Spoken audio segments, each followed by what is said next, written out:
Bien, muchas gracias a LAMPI por su invitación. Mi nombre es Marcos Mejía López, soy catedrático de la Universidad Autónoma del Estado de México, profesor investigador ya desde hace pues, cerca de 30 años en esta universidad y pues agradezco también la invitación que me hace el arquitecto Sergio Villegas para poder participar en este evento de carácter nacional. Bien, el tema que nos atañe tiene que ver con los inmuebles históricos catalogados. Es un tema importante, sobre todo en los centros históricos, en las ciudades, porque hay ese hermetismo siempre a lo que está catalogado. ¿Qué se puede hacer con él? Si se puede restaurar, si se puede remodelar o si se puede derribar, finalmente.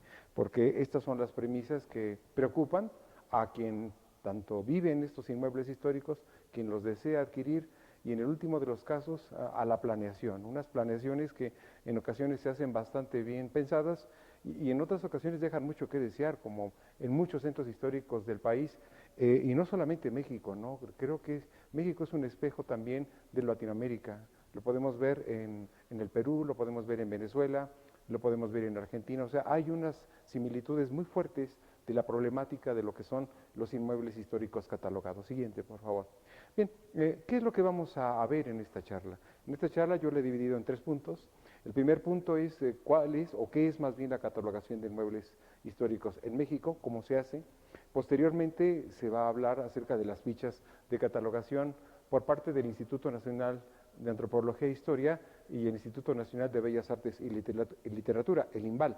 El tercer punto es la problemática. Ahí es donde nos vamos a extender un poco más en lo que es la problemática de la conservación de los inmuebles históricos, que en México sobre todo, haciendo énfasis en nuestro país, pues falta la cultura de mantenimiento, también faltan garantías y apoyos por parte de las instituciones para la conservación patrimonial, y hay otra problemática, ¿no?, que tiene que ver sobre todo con los costos. Los costos, ¿por qué los costos?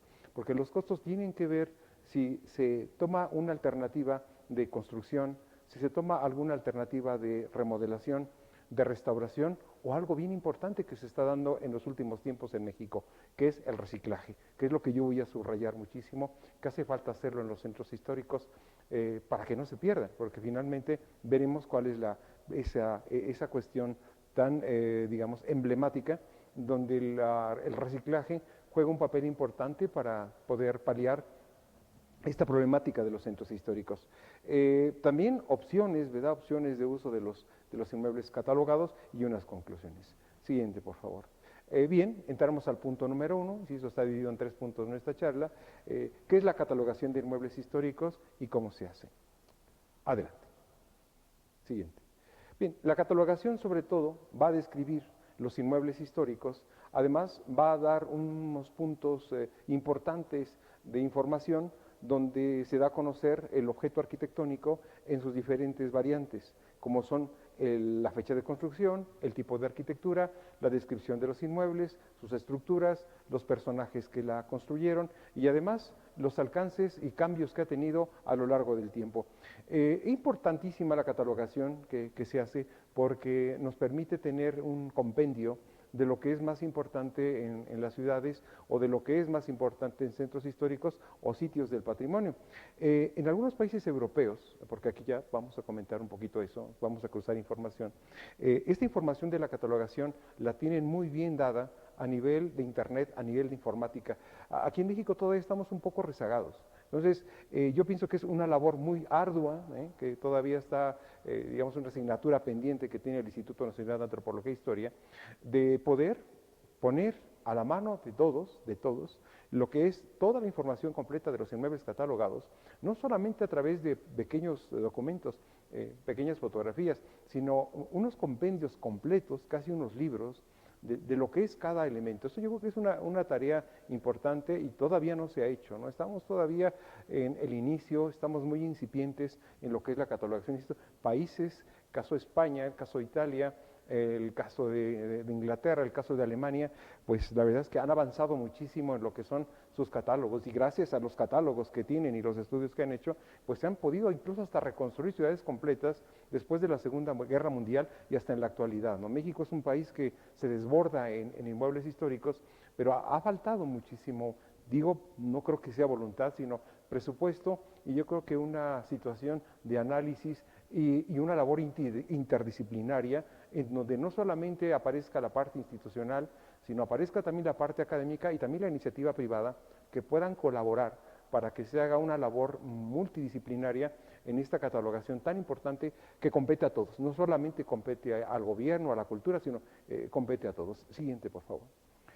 ¿Qué es un inmueble histórico? Bueno, es un elemento, un objeto arquitectónico porque tiene unas características especiales, depende de una cultura, forma parte de un patrimonio, de unas tradiciones y sobre todo es eje de una civilización.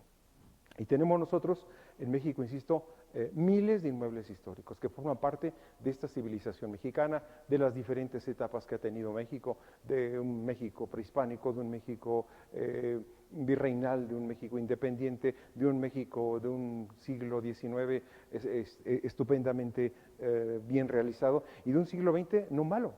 Malo, pero que se ha despreciado bastante y se ha deteriorado. Insisto, tenemos cantidad de inmuebles históricos del pasado reciente y del pasado remoto. Siguiente, por favor. ¿Qué es un mueble catalogado? Un mueble catalogado, o sea, no todo lo antiguo se puede catalogar. Entonces, tenemos que ver por parte de los expertos, tanto del Instituto Nacional de Antropología e Historia, como la gente que trabaja en el INVAL, que hagan estudios, que hagan análisis, insisto, pero no solamente compete a ellos. Ellos han tomado la labor muy en serio y la verdad es que yo no critico el trabajo que han hecho. Pero hay inmuebles estupendamente realizados, construidos, objetos arquitectónicos que son estéticamente muy dignos y los han abandonado. O sea, aquí viene un vacío, aquí viene un hoyo negro en lo que es la catalogación, porque no está catalogado todo lo más importante y no está catalogado lo que científicamente y técnicamente debería de estar. Hay muchos elementos, objetos arquitectónicos que están abandonados en el sentido de que los tomen en cuenta para estos catálogos, pero yo creo que es una labor, como yo comentaba al principio, importante no solamente para la gente que está en estas dos instituciones, sino para la iniciativa privada, para las academias, para las universidades. Incluso hay en algunos países sociedades que se dedican, el ama de casa, el obrero, a la persona que está en la oficina, que se dedican a custodiar los bienes inmuebles que se encuentran en su ciudad. Entonces, y se convierten incluso en vigilantes mismos, ¿no? O sea, no permiten que se deshagan, que se destruyan. Entonces, hay esa, digamos, complicidad entre las autoridades, muy buenas autoridades, y la misma sociedad que está consciente de los valores arquitectónicos que integran su ciudad, su pueblo o un sitio importante donde haya acontecido eventos relevantes. Siguiente, por favor. Hay procedimientos técnicos. Sí, seguramente son procedimientos, insisto, bastante, no diría yo complejos, sino ya son bastante burocráticos. ¿Hay que explicarlos? Sí, porque es importante que sepamos cómo se procede para catalogar un inmueble. Adelante. Y en ese sentido son tres pasos, ¿no? Son tres pasos, yo no diría sencillos, porque sí se llevan un tiempo, llevan algún análisis, y en primer lugar se hace una promoción para catalogar y se integra un expediente que pide tanto el INAH como el INVAL, en donde se tiene que cumplir con digamos, compendio, archivos y demás, para que puedan reconocer exactamente qué es lo que se pretende catalogar.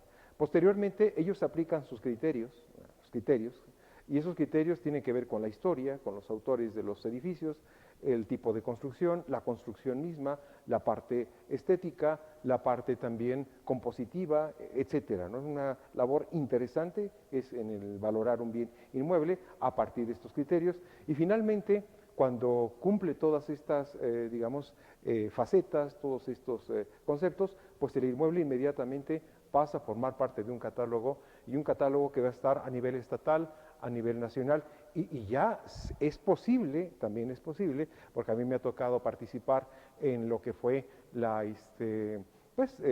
integración del expediente del acueducto del Padre Tembleque, aquí en el Estado de México, que se hizo aquí en la Facultad de Arquitectura y Diseño, que fue el inmueble número 33 que México tiene en la UNESCO, catalogado como patrimonio de la humanidad. O sea, yo no desconozco esto, insisto, yo he sido parte de este tipo de acciones, pero es una tarea, insisto, bastante agobiante y son grupos multidisciplinarios donde participan sociólogos, arquitectos, historiadores, profesores de diferentes ramas, ¿no? De universidades, de institutos, de politécnicos, e incluso también científicos. Hay científicos también que están observando qué es exactamente lo que tenemos en la parte de catalogación. Y esto es, insisto, cuando se toma de una manera bastante técnica y bastante seria, ¿no? Siguiente, por favor.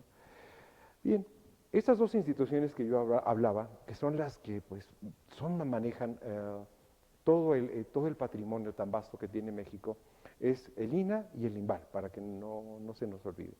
Y, siguiente, por favor. Y el INAH, sobre todo, en el caso de los arquitectos y los ingenieros, ¿qué vamos a analizar? ¿Qué vamos a entender? El INAH, sobre todo, se dedica, sí, existe un catálogo de bienes que son arqueológicos, que, insisto, los arquitectos e ingenieros no podemos tocar porque les compete a los arqueólogos, pero ya nosotros, la ciudad, el centro histórico, los sitios del patrimonio, y pueblos con encanto, pueblos mágicos, etcétera, donde abunda este patrimonio, pues el INAH va a estar catalogando inmuebles desde el siglo XVI hasta el siglo XIX. Es decir, el INAH tiene que ver con todos estos edificios y monumentos que se construyeron en esta línea del tiempo. Entonces, no podemos nosotros, como arquitectos, ingenieros, especialistas en construcción, evaluadores, promotores inmobiliarios, pasar de largo que el INAH tiene la plenitud, la autoridad jurídica para proteger estos inmuebles. Yo no digo si esté bien o esté mal, ya esto quedará en el criterio de cada quien, si toma en cuenta o no las normas que pide el instituto. Incluso hay un reglamento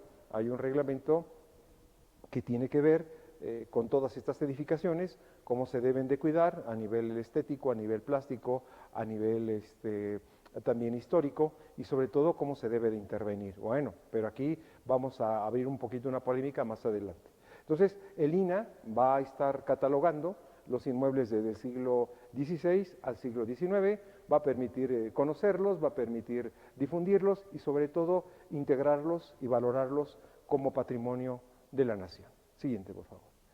Existen varios catálogos. En este caso estamos viendo una diapositiva donde está uno de los primeros catálogos que se hicieron en el siglo XIX, a final del siglo XIX, entre 1983 y 1984, que se hizo sobre todo el catálogo de monumentos históricos inmuebles que tiene que ver con el centro histórico de la Ciudad de México. A partir de ahí vino un detonante y en todas las ciudades, capitales y las ciudades importantes, se procedió a hacer catálogos. Ahora, bueno, hay catálogos también, insisto, no solamente de las ciudades principales, sino también de poblaciones, también de pueblos mágicos, de pueblos con encanto, etcétera, etcétera, etcétera. Entonces, todos estos monumentos, los más importantes, van a estar citados ahí. Ahora, yo no quiero decir que ahí estén todos, Todavía hay una labor, una tarea muy importante de que la misma población se dirija hacia las autoridades para que cataloguen inmuebles que, insisto, no aparecen en ese lugar y pueden desaparecer, ya sea por ignorancia o por alguna cuestión de intereses personales o de quienes manejan el poder, ¿no? Esta es otra plática también. Adelante, por favor. ¿Qué va a pasar en esos catálogos? Pues en esos catálogos hay fichas. Cada monumento tiene una ficha, es decir, como si fuera un documento de identidad, ¿no? Como si fuera el famoso INE o el IFE que tenemos nosotros, ¿no? Donde viene nuestro nombre, nuestra dirección. Bueno, creo que quieren hacerle ahora, meterle más datos, hasta poner un chip, alguien decía por ahí, bueno, pues esto no lo sé, pero la idea también es de que los monumentos tengan pues también una especie de chip para que no desaparezcan. Entonces, en el catálogo hay unas fichas, que son las fichas de identidad de cada monumento, y en esas fichas vienen elementos como la ubicación, como la información histórica, como también las características constructivas, su estado de conservación de los inmuebles y también el riesgo potencial que pueden tener. El Senapred, sobre todo, a últimas fechas, ha estado trabajando muy fuerte en lo que es la cuestión de la gravedad de cuestiones, sobre todo meteorológicas, que pueden incidir y provocar problemas en los inmuebles históricos, como son los sismos, como son las inundaciones y también, sobre todo en los sitios costeros, la cuestión de los ciclones, ¿no? La cuestión de los ciclones y la cuestión también de los tsunamis, ¿no? Todo esto se ha estado estudiando, la geología también de los lugares, porque a veces se construye o se está haciendo trabajos en suelos donde la verdad es que es imposible hacer algún tipo de ejecución, o los inmuebles históricos están ya en esos inmuebles, y habrá que ver cómo se pueden rescatar, o si de plano llevárselos piedra por piedra a otro lugar.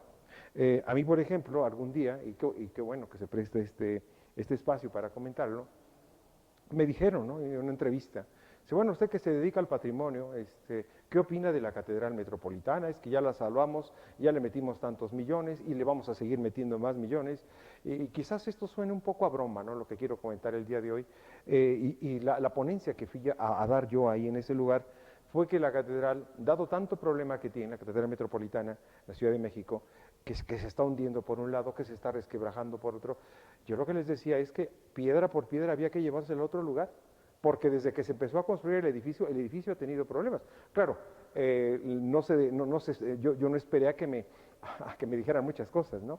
Sobre todo cosas muy incómodas, ¿no? La gente estaba súper enfadada, y más los que se dedican a la restauración de la catedral, porque la verdad que eso se ha convertido en un buen negocio, de que tiempo a tiempo no terminan de restaurarla nunca. Entonces, cuando un edificio se convierte en un imposible, pues hay que llevárselo piedra por piedra, como hicieron con los faraones que estaban en la presa de Asuán en Egipto, y cambiarlos de lugar, ¿eh? Y ahora están muy tranquilos, están muy estabilizados, y no pasa nada, ¿no? Entonces, ¿y qué pasaría, no? Me decía un arqueólogo, ¿y qué pasaría entonces? Le digo, bueno, pues se rescata entonces lo que hay abajo. Dice, pero entonces no pretenderás tú reconstruir el templo mayor.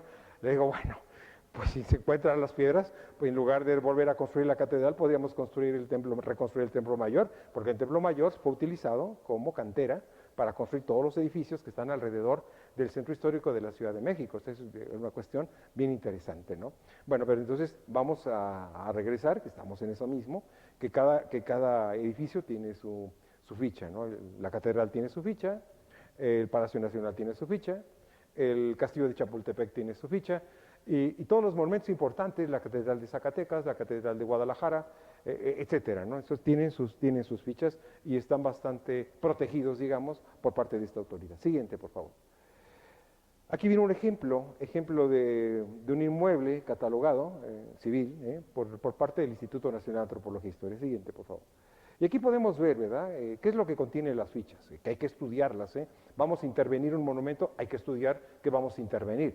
No lleguemos y hagamos una intervención en casa, ¿sí?, a escondidas, de que no sepamos, ni nada más nos dicen cuánto por cuánto mide el inmueble, nos mandan una foto y unos croquis. Imposible hacer una intervención, una restauración o un reciclaje, como veremos más adelante. Entonces, entre más información tengamos para poder hacer una intervención, mejor. Entonces, debemos de ver estas fichas, debemos de analizarlas, vemos que la ficha va a traer un número del inmueble, un tipo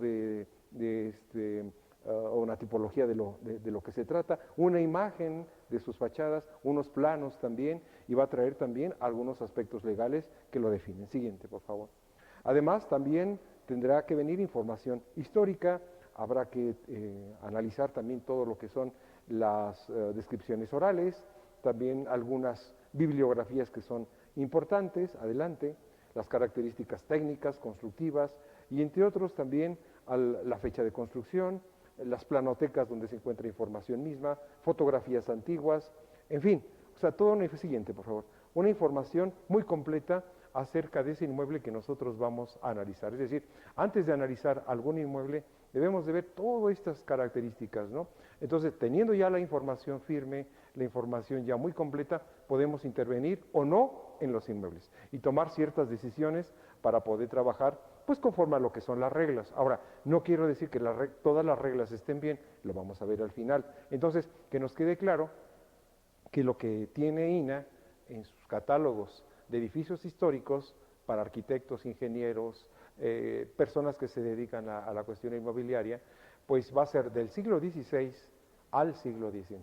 Eso le corresponde al INAH, Instituto Nacional de Antropología e Historia. En el caso del INVAL, el Instituto Nacional de Bellas Artes y Literatura, le va a corresponder la protección, la difusión y la conservación de todos los inmuebles históricos o artísticos importantes a partir del siglo XX. ¿Cuándo es el siglo XX? Pues a partir de 1900 hasta el año 2000. Hasta el año 2000, que nos quede claro. Entonces, sí, nos dejan un trabajo, nos encargan un proyecto, nos encargan alguna intervención, hay que ver en qué siglo estamos. Si estamos en el 16, 17, 18, 19, pues tendremos que ver lo que tiene Instituto Nacional de Antropología e Historia. Pero si vamos a ver lo que tiene el siglo XX, nos tendremos que ir a lo que tiene el INVAL. Entonces el INVAL nos va a decir ahí, tiene unas reglas, tiene unas normas y nos va a decir qué podemos o qué no podemos hacer con los edificios. Aquí en Toluca ha habido unas situaciones muy curiosas. No se trata de una denuncia, aunque sí. En el año de 1960, en las calles de Hidalgo y la calle de Aurelio J. Venegas, se instaló una empresa muy importante que fue la Delaware Punch.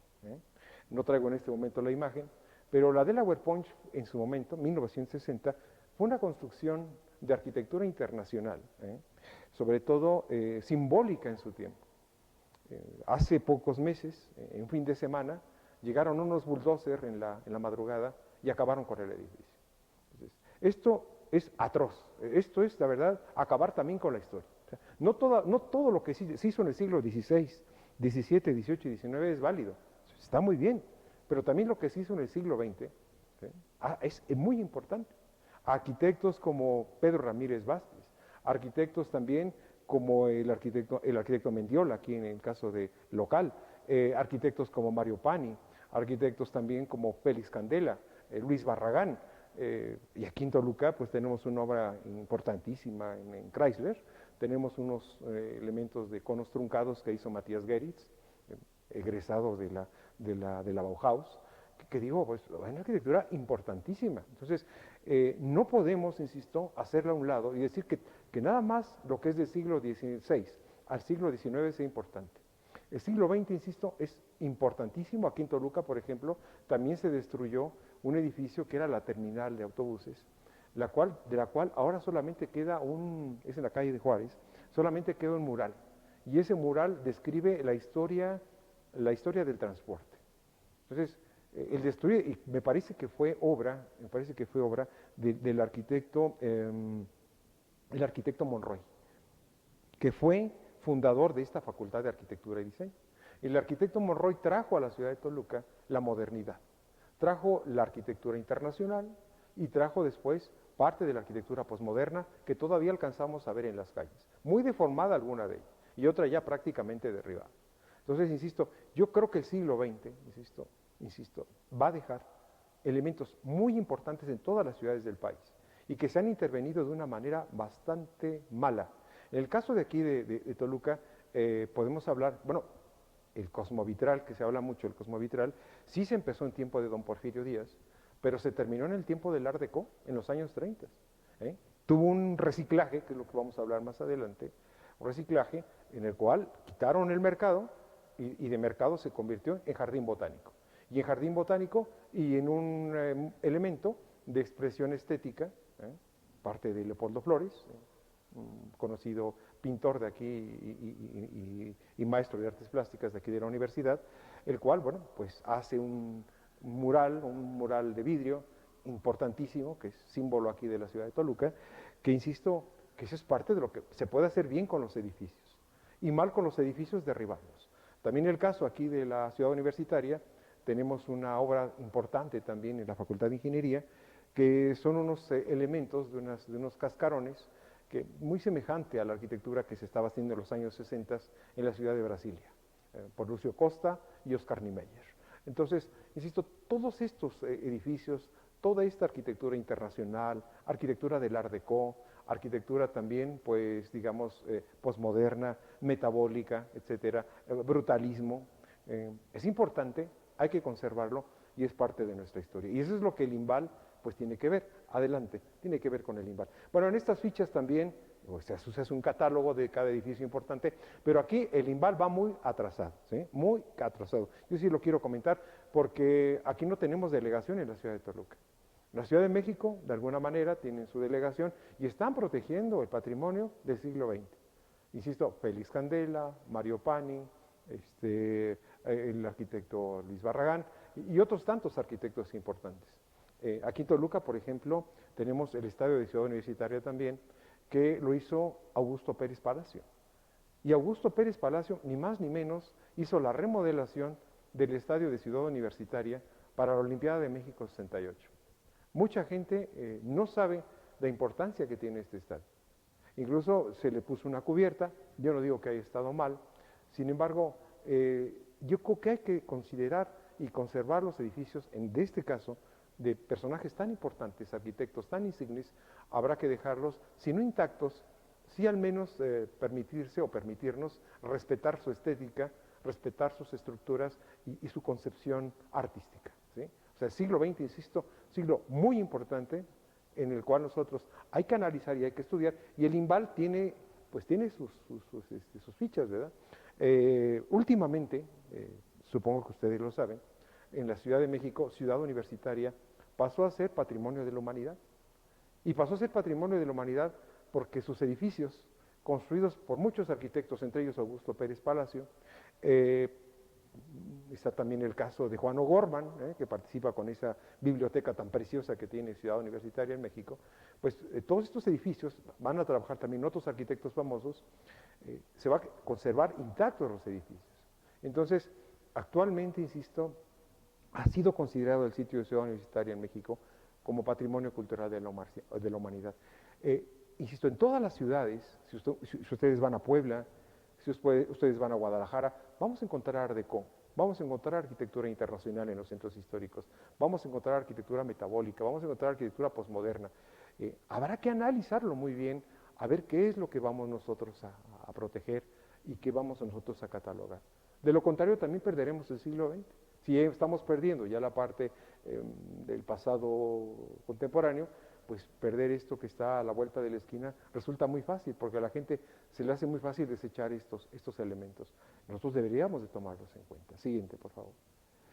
Bien, aquí viene un ejemplo de ficha de un inmueble de patrimonio que maneja el INVAL, y ni más ni menos que el Palacio de las Bellas Artes. Aunque se vea muy antiguo, en realidad no lo es. Se empezó a construir ciertamente en época de don Porfirio Díaz, pero se va a terminar igual prácticamente en la época del Art Deco, y es parte de lo que protege INVAL. Siguiente, por favor. Bueno, ¿qué es lo que tiene, verdad, cada ficha de esta? Pues sí, tiene la fecha de la construcción, tiene también algunas imágenes, planos del inmueble, el régimen de la propiedad, las intervenciones que ha tenido el edificio, algún tipo de análisis de materiales y de las estructuras, adelante. Y también aparece también algunos registros bibliográficos y lo referente a lo que es toda la redacción, pues de tipo arquitectónica y de ingeniería de manera muy general, que nos puede interesar o que nos interesa para poder salvaguardar y trabajar o intervenir en estos inmuebles. Siguiente, por favor. Bien, hasta aquí hemos visto dos fases bien interesantes, ¿no? La primera fase que tiene que ver con los inmuebles que maneja el INAH y la segunda fase con los inmuebles que maneja el INVAL. O sea, tengámonos muy claro, antes de intervenir en ellos, analizar, leer, estudiar las fichas que se encuentran ahí para poder hacer una intervención correcta y unos trabajos que finalmente nuestras reformas, nuestro trabajo como arquitectos, ingenieros o inmobiliarios, pues no deje mucho que desear, ¿no? Sino trabajemos de una manera muy atinada y pues estos inmuebles patrimoniales se conserven, insisto, como se ha conservado en la parte de Ciudad de México, en Puebla, en Zacatecas, donde cuidan muchísimo su patrimonio histórico. Digo, sí, hay ciertos sesgos, definitivamente, y también, insisto, se cuide todo el patrimonio del siglo XX, ¿no? No por ser siglo XX lo podemos echar a la basura. Entonces, el siglo XX dejó cosas también muy importantes. Pero a ver, tenemos una problemática muy grande en la conservación de los inmuebles históricos, tanto, insisto, del pasado remoto como del pasado reciente. Siguiente, por favor. Bien, vamos a hablar aquí de varios aspectos, ¿no? Que son, sobre todo, pues digamos, neurálgicos. El primero es la falta de cultura de mantenimiento. En México, la verdad es que deja mucho que desear el mantenimiento de todas las obras, nuevas, antiguas, del pasado remoto. O sea, no hay una cultura del mantenimiento. Creemos que cuando se construye una casa, se construye un edificio, se construye un hospital, deben de quedar así por siempre y para siempre. Y no hay que hacerles nada, o sea, no hay que ver azoteas, no hay que revisar filtraciones, no hay que revisar instalaciones hidráulicas, instalaciones sanitarias, no hay que revisar estructuras, es decir, nada. O sea, pensamos que el inmueble va a ser eterno y que su ciclo de vida también lo es. Y no es verdad. Entonces, la falta de mantenimiento viene siendo lo que al cuerpo humano sería no comer, no ducharse, no ir al médico cuando nos duele el estómago o la cabeza, no hacernos estudios o análisis, sino permanecer así, como venimos a este mundo, hasta que este mundo nos alcance el final. No. Entonces, esto, insisto, en otros países la parte de mantenimiento es fundamental. Hay reglamentos incluso de mantenimiento, porque por eso un inmueble se deteriora o se deprecia. Insisto, esto es fundamental que nosotros en nuestra cultura, como arquitectos, ingenieros y personas que se dedican a los bienes inmobiliarios, se comente. Incluso en otros países hay manuales de mantenimiento de los edificios, ya sea del siglo XVI, XVII, XVIII, XIX, XX. Los conservadores de los mismos edificios tienen reglamentos internos de restauración, de remodelación, de reciclaje y también de mantenimiento. Insisto, mantenimiento es muy importante, ¿no? E incluso yo me he dado cuenta aquí en México, ¿no? Cuando uno le dicen, vamos a remodelar un baño. Bueno, se va a remodelar un baño porque el baño ya pasaron 30 años. Bueno, no, muy mal. En otros países hay que cambiar los muebles de baño cada 5 años, por las bacterias, por los gérmenes, etcétera. Las instalaciones eléctricas y hidráulicas, lo mismo. Hay que hacerles cambios, hay que hacerles modificaciones. Las fachadas, lo mismo. Hay que darles mantenimiento, hay que resanar, hay que pintar. Y las azoteas, no se diga. Las azoteas aquí en México son un desastre. Entonces, yo creo que no me dejarán mentir, las personas que se dedican sobre todo a la venta de impermeabilizantes. Aquí en México es un gran negocio. ¿Por qué? Porque pues la verdad es que el impermeabilizante sí, se utiliza de manera extensiva, pero podíamos ser los constructores un poco más racionales en dar un mantenimiento certero, claro y sobre todo con a ciertas temporadas, ¿no? Y no dejar como al abandono, ¿no? Todo ese tipo de elementos que contiene un bien inmueble. Entonces, sí es una problemática y esto influye también no solo en la calidad de vida de los inmuebles, sino influye también en la calidad de vida de las personas, las que viven en los inmuebles y también las personas que están en el entorno. O sea, no es un problema nada más del inmueble, sino se convierte en un problema general de salud, como estamos viendo en esta imagen. Siguiente, por favor. Insisto, es importante el mantenimiento, debe haber normas, debe haber reglamentos para que nuestros edificios, para que el hábitat, para que las oficinas, para que los edificios gubernamentales, sobre todo, pues tengan esa cercanía y esa realidad a lo que es un buen nivel de vida, tanto dentro como fuera de los edificios. Debemos aspirar a esto. Siguiente, por favor. Bien, otra cuestión también importante, y lo vemos en esta diapositiva. Falta de garantías y apoyo de las instituciones para la conservación patrimonial, ¿sí? Está el Foremova, sí existe por parte del gobierno, junto con el INAH, pero no lo aplican a todos los edificios. O sea, deben ser ciertos edificios con ciertas características y con cierto tipo digamos, propietario o cierto tipo de asignación al municipio, al gobierno, etcétera, porque esos edificios sí pueden ser promovidos para su apoyo por el Foremova. Pero, digamos, aquí también hay otra situación. Algunas autoridades, aclaro, no digo que todas, por parte del Instituto Nacional de Antropología e Historia, manejan unos intereses personales.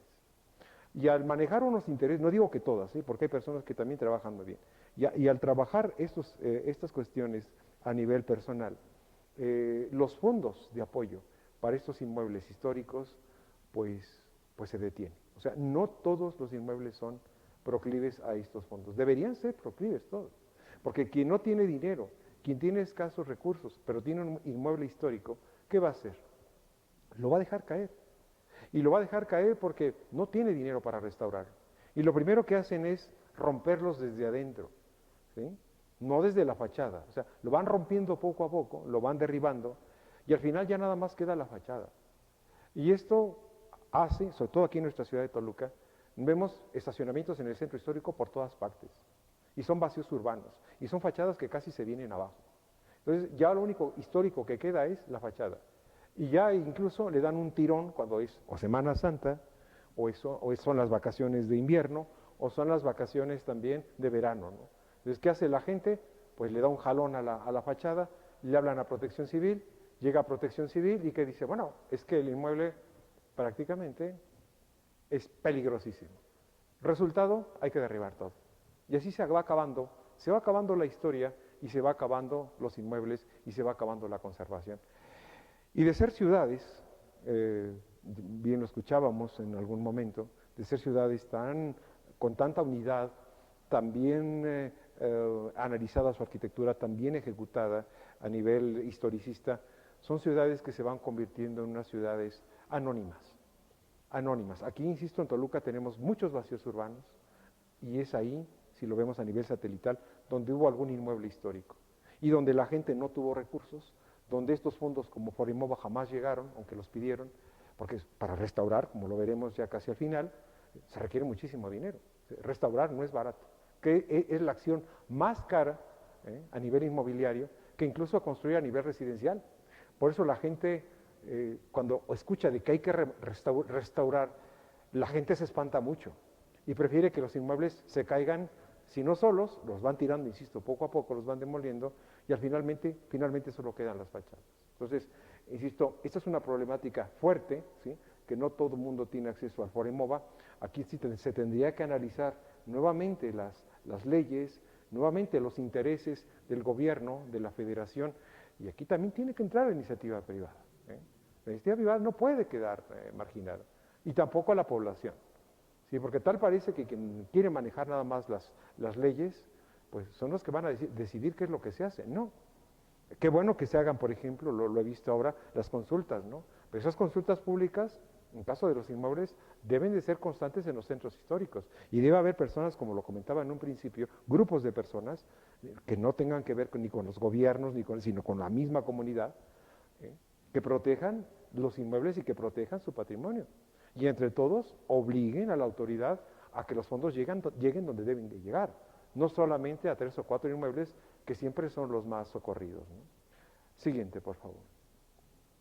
Bueno, es algo de lo que estábamos comentando, ¿no? Que Forimova pues no les llega a todos, ¿no? Esto, insisto, es algo catastrófico porque como no llegan esas ayudas a quien no tiene dinero, ha sido la ruina al patrimonio histórico arquitectónico en México. Entonces, no tenemos dinero, no tenemos de dónde restaurar, el INAH nos pide muchos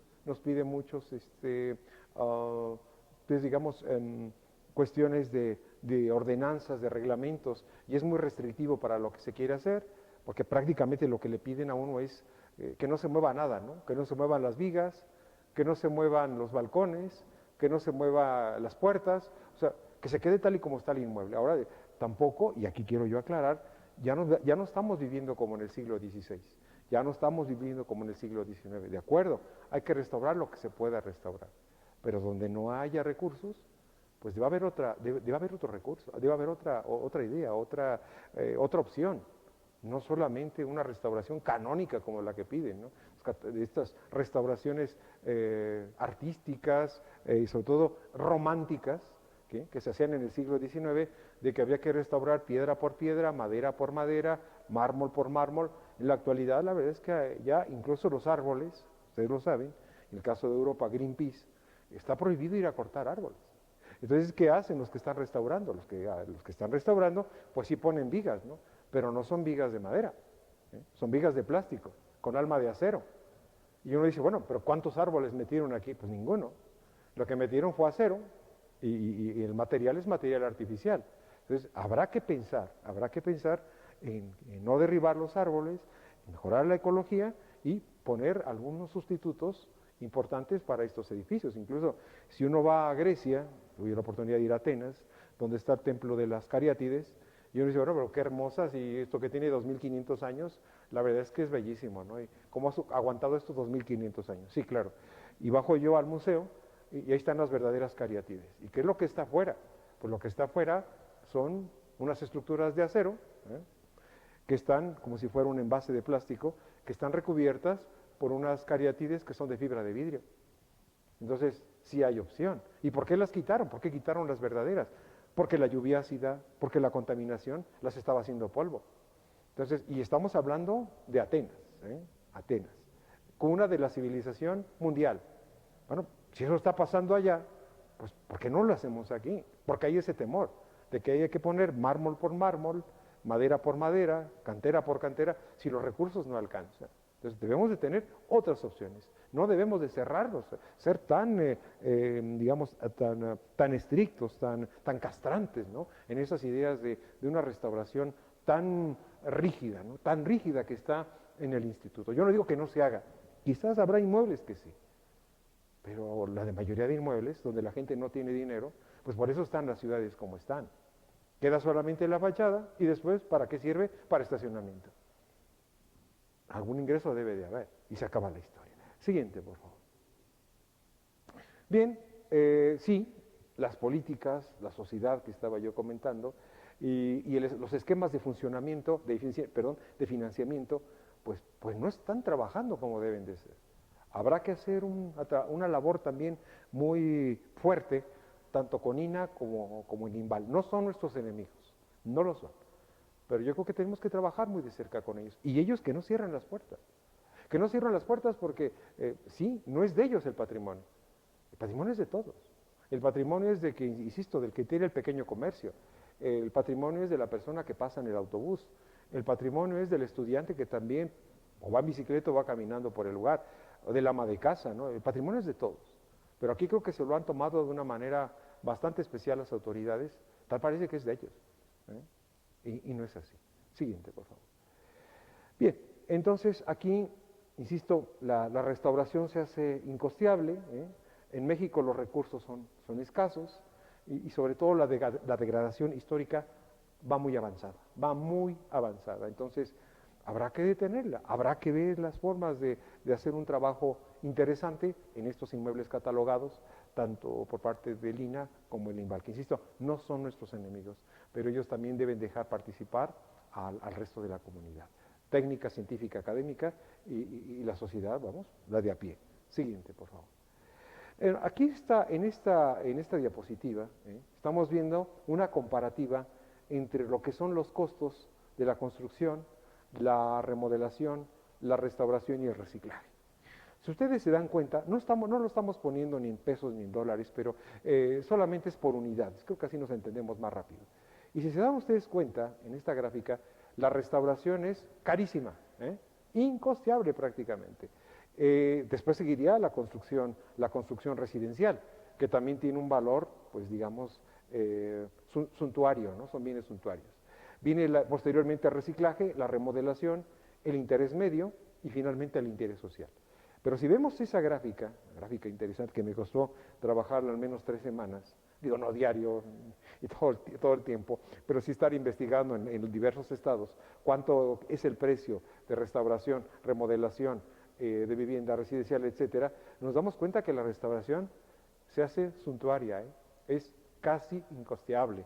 No puedo decir aquí precios porque varía en cada estado, en cada localidad y también en cada región de México. Pero sí, es carísima la restauración. La gente le tiene un miedo terrible y entonces tanto INVA e INVAL exigen restauración. Bueno, cuando se pueda pagar y cuando se tengan los recursos, pues se hará restauración. Y cuando no se pueda, ¿qué vamos a hacer? Las opciones son las que ya comenté. Ir y derribar los inmuebles en la madrugada.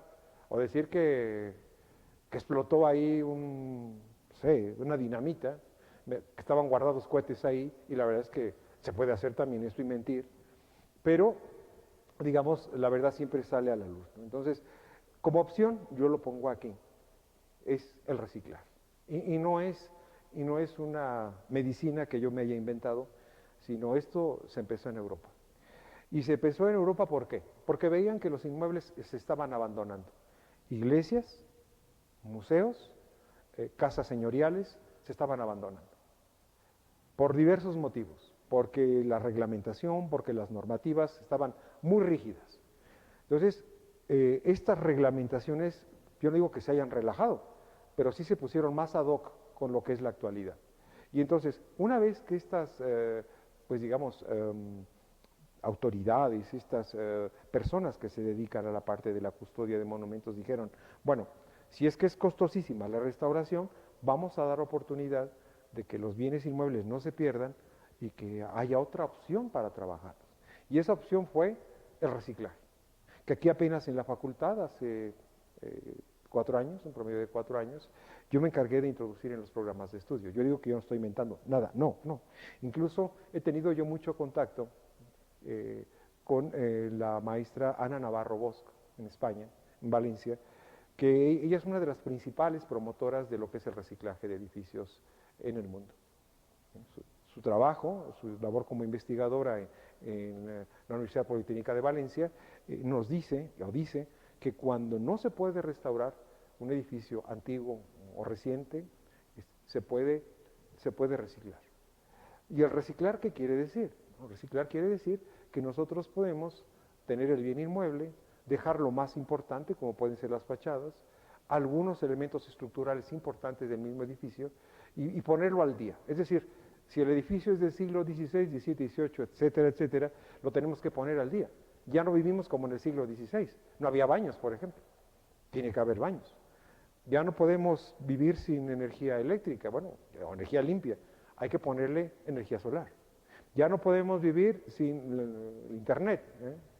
Pues el edificio debe de tener su fibra óptica, su internet. Entonces, bueno, en el siglo XVII, XVII y XVIII por ahí, ¿qué era lo que había en los edificios históricos? Pues caballos. Pero ahora habrá caballos de fuerza de las máquinas. Entonces, tendrá que haber estacionamiento. Entonces, no nos podemos cerrar a la realidad. O sea, sí son edificios históricos que maneja el INAH, que maneja el INVAL, pero debemos de tener nosotros la abstracción suficiente, el conocimiento de estructuras, el conocimiento técnico-artístico, para poder nosotros intervenir. Entonces, una vez que intervenimos, insisto, no es mala el reciclaje. Hay unos ejemplos muy interesantes aquí en México, como es el Parque de la Fundidora en la ciudad de Monterrey, que incluso es también patrimonio de la humanidad, y es un patrimonio que le llaman arqueología industrial. Se rescató prácticamente todos los edificios, se hizo un trabajo impecable, ¿no?, de tecnología, de arquitectura, de ingeniería, donde incluso se le agregan también edificios y otros materiales a este Parque de la Fundidora, y queda un elemento ecológico, un elemento vital para la ciudad de Monterrey, un pulmón para la ciudad de Monterrey, y los edificios, insisto, nuevamente vuelven a vivir. Ya no están fundiendo metal, ya no son bodegas, pero ahora son cinetecas, es parte de un museo, es parte también de la ciencia y es parte también de la recreación. Entonces, le estamos dando a otras opciones a estos edificios antiguos. Y lo que era la fundidora como tal, quedó como un gran monumento ahí en una de las partes de la fundidora, donde hoy pues la gente alrededor o pasa caminando, o pasa corriendo, o pasa en labor recreativa, o en parte estudiar la historia de lo que fue ese lugar. Pero no desapareció. Entonces es importante, ¿no? Aquí, por ejemplo, en Toluca tenemos la estación del tren, que en realidad en los años 70 la barrieron, ¿no? la derribaron. Si se hubiera conservado como era, un edificio incluso con características alemanas, se perdió. Hoy estoy llevando actualmente una tesis aquí en arquitectura donde lo estamos reconstruyendo a la estación del tren, tal y como fue en la época de Porfirio Díaz. Y están saliendo unos trabajos interesantes que más adelante daré yo a conocer en algunas revistas indexadas. Entonces, si no se puede restaurar, insisto, está el reciclaje. Entonces, para siglo XVI, XVII, XVIII, XIX y también para el XX. Insisto, no se trata de hacer construcción nueva, ¿no?, o de interés medio, se puede hacer ahí. Igual se puede hacer algún otro trabajo, podemos derribar, ¿no?, pero no es el caso. Digo que se derriba cuando un edificio, en verdad, ya es un verdadero peligro. Y aún así, si se conservan los datos, si se conservan las fichas y demás, se puede reconstruir. No nos perdamos también. Es que solamente hay que restaurar, no, también se puede reconstruir. Y en muchas ciudades de México y en ciudades de Europa, etcétera. Incluso yo me atrevo aquí a decir otra cosa, es muy, muy fuerte lo que voy a decir. pero la mayoría de zonas arqueológicas están reconstruidas. Cuando los arqueólogos las han sacado, prácticamente las ciudades no se pueden leer. Están desperdigadas las piedras y la pirámide está como a la mitad. Y lo que hacen ellos es reconstruir. Están reconstruidas. Chichén está reconstruido, Chichén Itzá. Teotihuacán también está reconstruido. Entonces, no nos espantemos. El reciclaje o la reconstrucción se ha hecho desde el pasado, ¿no? Podemos hacer. Siguiente, por favor. Bien, sí el reciclaje, aquí estamos viendo una diapositiva, pero no el reciclaje que le gane a los edificios antiguos. Aquí tenemos un edificio que era la harinera de Toluca, el cual es un edificio histórico, importante aquí, arqueología industrial, pero aquí hubo una labor un poco, pues digamos, no me gusta criticar, pero el edificio antiguo ya no es el edificio antiguo. Algo se le hizo, ya no es el edificio antiguo. Y lo que está atrás, en la parte de atrás, que son todos estos edificios de apartamentos, que son carísimos, que está muy bien, que se puede gentrificar el centro histórico. Yo no estoy en contra, aclaro, porque cuando se hace la gentrificación, pues entra la parte del dinero, y la gente para vivir necesita dinero, y necesitamos empleos, y necesitamos trabajar, y necesitamos vivir. Entonces, pero en México faltan criterios, faltan normas para reciclar. Este ejemplo no es malo, insisto, pero aquí la parte del reciclaje, pues el edificio antiguo, digo lo que resta o lo que restó del edificio antiguo, o la parte mínima del edificio antiguo, pues quedó como una especie de basamento, ¿no? De basamento para las torres que ahí se manejan. Entonces, esto es muy preocupante, y sí, yo creo que arquitectos, ingenieros, historiadores, arqueólogos, debemos de trabajar en lo que pueden ser los criterios de reciclaje. Es importante que trabajemos. Siguiente, por favor. Este es otro ejemplo de reciclaje. Esta es la ciudad de Barcelona, en España, donde una plaza de toros, que actualmente ya las plazas de toros están quedando en desuso, porque bueno, está esta cuestión de la crueldad con los animales, y bueno, me parece bien porque el pobre animal que meten ahí al coso taurino, pues lo único que hace es sufrir, hasta que lo matan, ¿no? Entonces esto pues es bastante lamentable. En el caso de España, sí, ahí empezó la fiesta de los toros, tal, pero actualmente ya van en retroceso, están en retroceso. Entonces dijeron, bueno, tenemos aquí una plaza de toros hermosísima, de estilo nazarí o neomudéjar, en el caso de, estamos hablando aquí en México, está hermosa la plaza por afuera, pero ¿qué vamos a hacer? Y dijeron, bueno, una la podemos derribar, aquí estorba. Bueno, otros dijeron, pues hay que restaurarla. Bueno, ¿y restauramos y para qué? ¿Para más toros o a qué van a traer? Y bueno, y vino la idea, Rogers, en este caso, ahí en Barcelona, arquitecto muy importante a nivel internacional, y dijo, bueno, se puede reciclar. Entonces, podemos remodelar la fachada, dejar el cascarón de lo que fue la Plaza de Toros, y el interior vaciarlo, y obviamente incluir ahí dentro un centro comercial que funciona bastante bien, y da empleo, y hace que se mueva el dinero, y hay estacionamiento subterráneo, y fue toda una proeza. De hecho, este edificio yo lo pongo mucho de ejemplo en mis clases de reciclaje. Y de hecho hay una página en internet donde se puede ver el reciclaje del edificio de las Arenas, para que cuando tengan tiempo lo puedan abrir y vean qué labor tan interesante se hizo de rescatar el pasado y activar el presente y activar el futuro. O sea, no necesariamente tenemos que destruir los edificios, se pueden reciclar. Siguiente, por favor. Bien, las opciones, ¿verdad? Las opciones para darles nuevo uso a los inmuebles catalogados. Adelante, si quieren. Y una opción es conservar lo antiguo, ¿sí? Casi en su totalidad, y buscar algunos elementos como ya comentaba yo, sustentables que lo actualicen. Siguiente, por favor. Y la otra opción es que, sí, queden algunos fragmentos, capas, y se busca hacer también una diferencia. Ahí tenemos un edificio antiguo, si aparece después ahí una torre, bueno, pues también puede ser, porque insisto, no se puede desactivar los centros históricos, no se pueden desactivar, por caprichos no se pueden desactivar. Necesitamos darles movimiento económico, movimiento de personas, movimiento de consumo, porque de lo contrario, por eso los centros históricos en muchas ciudades del país se están abandonando. Y se abandonan porque las autoridades no han sido capaces de dar una cobertura a lo que es el reciclaje, la reutilización. No han querido darla. Entonces, es rígido. ¿Qué pasa aquí en la calle del Lerdo, en Toluca? La calle del Lerdo, a un lado del Teatro Morelos, Hay varios edificios que están nada más apuntalados. Y lo que está apuntalado nada más es la fachada. Y adentro ya no hay nada.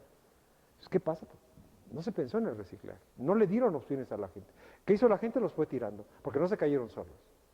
Y claro, ¿cuánto tiempo durarán ahí los puntales? Pues me imagino que otros 20 o 30 años. Entonces, hay que dar opciones para que se pueda reactivar la ciudad y no se abandonen los centros históricos, porque se están abandonando en muchas ciudades del país por estas restricciones tan fuertes. Siguiente, por favor. Al igual, ¿no? Las estructuras existentes hay que tomarlas como base de los nuevos edificios, ya no estamos en el siglo XVI, ya no estamos en el siglo XVIII, no obstante, insisto, habrá edificios que deban de permanecer intactos, ¿no? Y otros puedan ser proclives a lo que es el reciclaje. Siguiente, por favor. Bien, aquí son las conclusiones y ya con esto vamos a terminar. Sí, en primer lugar, la catalogación de monumentos, pues es importante, ¿no? Es una guía de inmuebles históricos del siglo XVI al siglo XIX por cuestiones del INAH y del siglo XX por parte del INVAL. La problemática de la conservación del patrimonio, pues está implicada por el alto costo, ¿no? El alto costo que ha tenido que pues sortearse en algunas ocasiones y sobre todo, pues esto sí es un problema, ¿no? Ahora, los apoyos económicos para la conservación de los monumentos, pues necesita cambiar la política, necesita cambiar la política económica y también la política misma que hay hacia los centros históricos, porque si no se van a seguir abandonando. Y además están creando o se está creando un ambiente, las mismas reglas tan rígidas, las mismas autoridades tan, dijera yo, tan, pues sí, ¿no? Castrantes en el sentido arquitectónico y de ingeniería, pues han provocado que se exterminen todos los edificios y se conviertan los centros históricos en lugares más caóticos.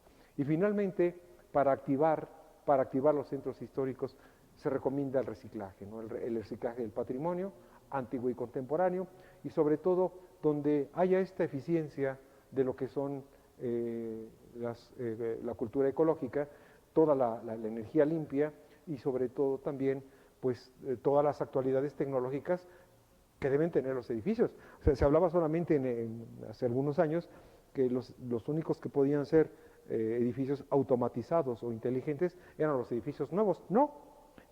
Ya en la actualidad, incluso en ciudades europeas y aquí mismo en México, también los mismos edificios, siglo XVI, XVII, XVIII, XIX y siglo XX, también ya trabajan de manera automatizada. No solamente los edificios antiguos pueden trabajar de esa manera.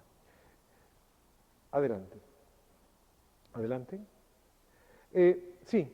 Para concluir, yo les agradezco mucho su atención que han tenido para esta charla y sobre todo que quede muy claro que no se trata de criticar a las autoridades del INAH y el INVAL, sino simplemente de que se haga un análisis muy concreto de que pueda participar en la toma de decisiones todos, ingenieros, insisto, arquitectos, universidades, la sociedad misma, y con normativas más flexibles podamos rescatar nuestros centros históricos. Insisto, y concluyendo, el reciclaje creo que en el caso de nuestro país es una opción muy válida, lo hemos comentado con la doctora Ana Navarro Bosch, muy válida para que el patrimonio no se pierda y bueno, conservemos nuestra cultura y en parte nuestra civilización. Muchas gracias a todos y muy buenas tardes.